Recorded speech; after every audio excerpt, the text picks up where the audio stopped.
materi, alangkah baiknya perkenalan dulu. Nama saya Rizky Adi Putra. Saya Leni Satika. Saya Maharani. Saya Galian Rizky. Penyimpangan sosial. Dalam proses sosialisasi, setiap individu sebagai anggota masyarakat menerima aturan dan nilai yang telah ada di dalam masyarakat sebagai standar berlaku. Menurut John M. Sipar, konformitas merupakan bentuk interaksi ketika seseorang berperilaku terhadap orang lain sesuai dengan harapan kelompok atau masyarakat tempat tinggalnya. Sementara itu, perilaku yang menyimpang atau tidak sesuai dengan norma disebut perilaku non-konformis atau menyimpang. Menurut Edwin H. Sutherland mengemukakan bahwa penyimpangan bersumber pada pergaulan dengan orang yang berperilaku menyimpang. Contohnya, seseorang siswa terlibat tawuran karena berteman dengan siswa yang gemar berkelahi. Menurut Lemaire, penyimpangan dapat dibedakan menjadi dua, yaitu penyimpangan primer dan penyimpangan sekunder. Satu, penyimpangan primer, yaitu penyimpangan yang masih bisa diterima. Contohnya, siswa yang terlambat sekolah karena ban sepedanya bocor. Dua, penyimpangan sekunder. Penyimpangan sekunder itu penyimpangan yang tidak bisa diterima karena dilakukan secara terus-menerus dan berulang kali. Contohnya, tindakan memabukkan dan menggunakan obat terlarang. Tetapi penyimpangan tidak selalu bersifat negatif. Penyimpangan ada yang bersifat positif, yaitu penyimpangan yang terdampak positif terhadap sistem sosial karena mengandung unsur inovasi, kreatif, dan memperkaya alternatif. Pengendalian sosial. Pengendalian sosial adalah berbagai cara yang digunakan oleh masyarakat untuk menertibkan anggotanya yang membangkang.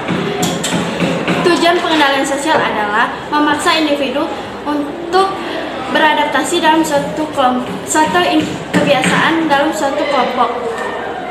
Ada dua sifat dalam pengendalian sosial, yaitu preventif. Preventif adalah pengendalian sosial yang dilakukan sebelum terjadinya pelanggaran, dan represif adalah pengendalian sosial yang dilakukan bertujuan untuk memulihkan keadaan seperti sebelum terjadinya pelanggaran. Ada tujuh cara yang digunakan untuk pengendalian sosial, yaitu pengendalian secara lisan dan simbolik, pengendalian lisan secara kekerasan, pengendalian sosial secara imbalan dan hukum, pengendalian secara tekanan sosial, tekanan sosial dalam sosialisasi, pengendalian secara formal dan informal, dan pengendalian sosial secara monis dan institusi.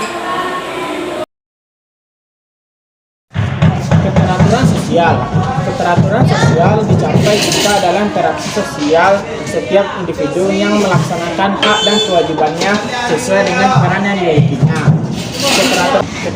Keteraturan sosial tidak terjadi dengan sendirinya, melainkan harus diusahakan oleh setiap warga.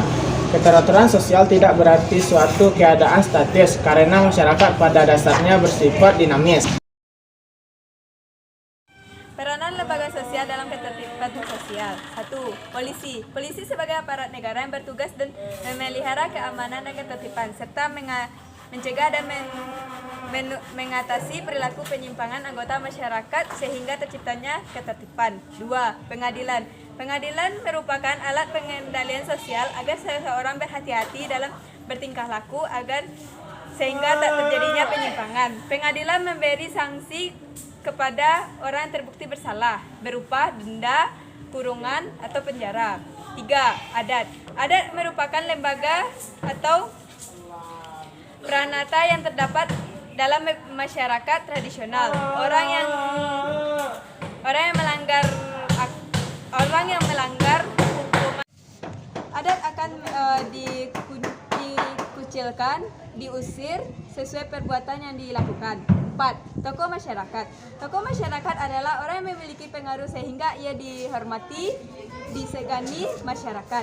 Tokoh masyarakat dapat bersifat formal dan non-formal. Kalau formal, bertingkat dan dipilih oleh lembaga negara dan bersifat struktural. Contohnya presiden, gubernur, bupati, camat, dan lurah. Sedangkan informasi informal yaitu tokoh yang dilakukan oleh masyarakat karena dipandang pantas menjadi pemimpin dan panutan. Contohnya pimpinan agama atau masyarakat dan ketua adat. 5. Media massa seperti koran, TV, radio, dan internet adalah lembaga yang cukup efektif dan pasti proses pengandalan sosial. Contohnya pemberitaan media massa tentang seseorang yang tersangka dianggap sebagai orang pembunuh kriteria. Sekian penjelasan dari